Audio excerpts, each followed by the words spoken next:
guys, it's Coach Nye. Welcome to season 2 of Storytime with Nye. For the ones that follow me over from my platforms, thank you for joining. And ones that's new, thank you so much for choosing this platform or this podcast to listen to. So, we're going to go ahead and get into it. This is season 2. So, season 1, we talked about different things, but everything had something to do with the Trinity of Fitness, something that I created in order to heal. Everything is about self love over here. Anything that's going to help you learn to be the better version of yourself. And I do a lot of teaching as well. So in this episode, season 2, episode 2, the first episode was Fear versus Love. Go check that out. Now, in this episode, what we're going to talk about is a woman standing in grace. Men, you are not excluded. You can join in. But today I just wanted to talk about a woman standing in grace because as women, sometimes we don't feel like we measure up to what society say a woman of grace look like, right? For me, I would think of a woman of grace like, oh, she's just covered in cocoa butter and she's just wear her white, gowns or whatever it is, and she just floats. She don't walk, she floats. You know what I mean? When you look at her, she just glows, right? Well, that's wrong. A woman standing in grace is you and I. A woman standing in grace is the one that has been through the fire and has come out. And they didn't come out with the whole attitude of, I got burned, I got mistreated. They came out as, I did that happened to me, but I am better now. I have boundaries now. So I like to break things down. So a woman standing in grace, let's look at grace first. So grace, what is the definition of that? The definition for grace is simple elegance or refinement of movement. So that's why I got the idea a woman of grace just got to float, right? So let's look at, okay, it says simple elegance or refinement of movement, but what is refinement? Let's break that down so I can understand what it really means in terms of grace, right? So refinement, the process of removing impurities or unwanted elements from a substance. Hmm. Removing impurities. So, okay, well, what's impurities? Because we're going to break it all the way down. The quality or condition of being impure. Impure. So, what does that mean? Impure is mixed with foreign matter, adulterated, simple terms, dirty. Hmm. So, in order to stand in grace, you can't be dirty, right?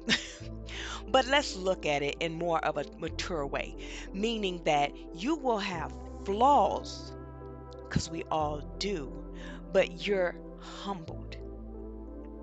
You will have hiccups and things happen to you in life, but you will stay humble, right?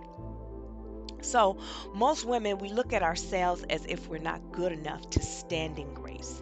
And I'll give you an example of some of the challenges I had.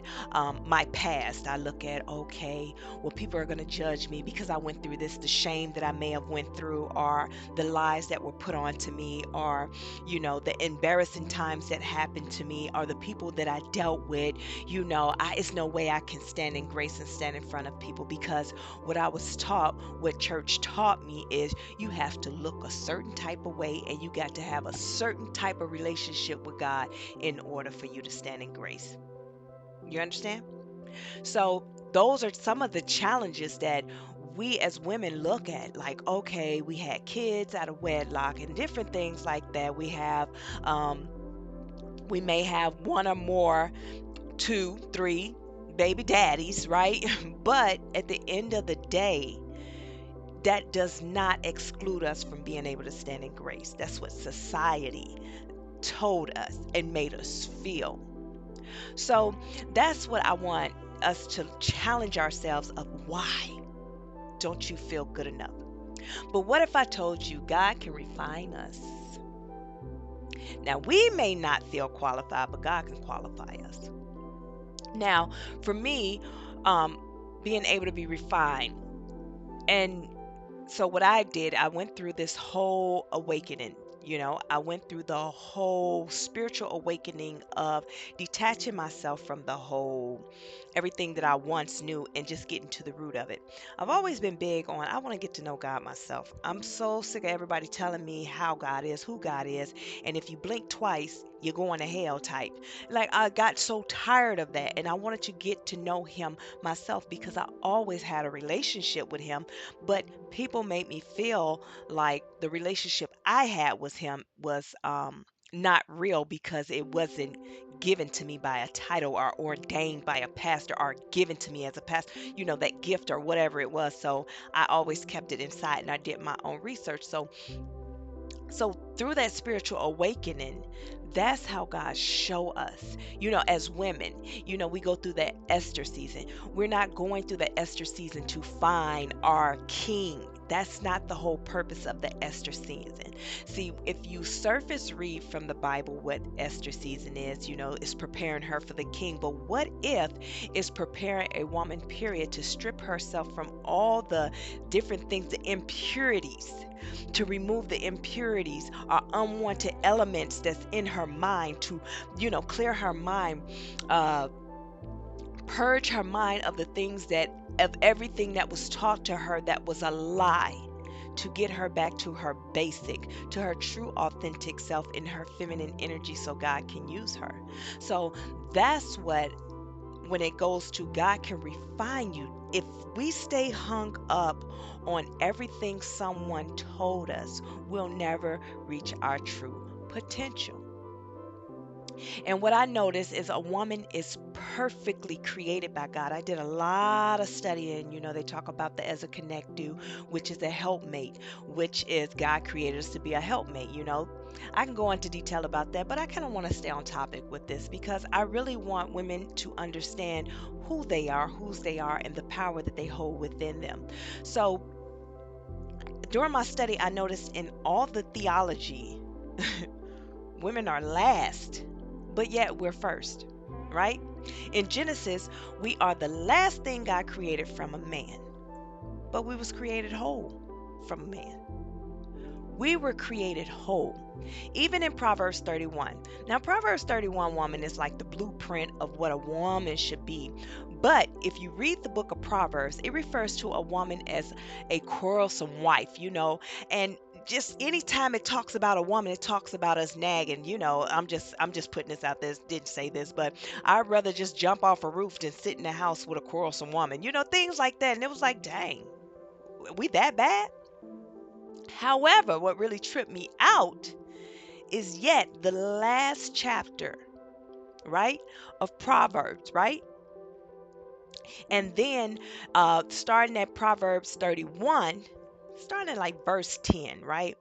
It talks about how a spiritual, God fearing woman should represent herself as a wife to their Ephesians 5 man. She is a good thing. Now, the thing with that is, it doesn't say a Ephesians 5 man. I put that together, but we'll get to what that means. Now, the thing with when it comes to Proverbs 31, during my research and really getting in the weeds of things, God just gave us what we needed. We've been searching all this time, and then I see a lot of women, or you hear a lot of women saying that they're being a Proverbs 31 woman, and they all do the same thing. They wake up in the middle dawn and they, get their Bibles out, they study, they go exercise, they keep their self, they journal, and I'm like, oh, well, that's cute because God know that I'm not an early bird. I'm gonna get some stuff done, but I'm not an early bird. I am who I am. I am an individual. He created me that way. But if you surface read the Bible, it talks about the woman waking up at the break of dawn. I mean, in the early wee hours and getting everything ready and this, that, and the third. But what I interpreted from all that, and this is a Coach Not thing, is that God gave us the blueprint of what we're supposed to be and how we're supposed to represent ourselves or be as a woman, meaning that this title of just being submissive to your husband, right? It did not say that we were created to walk behind him or just completely serve him all day.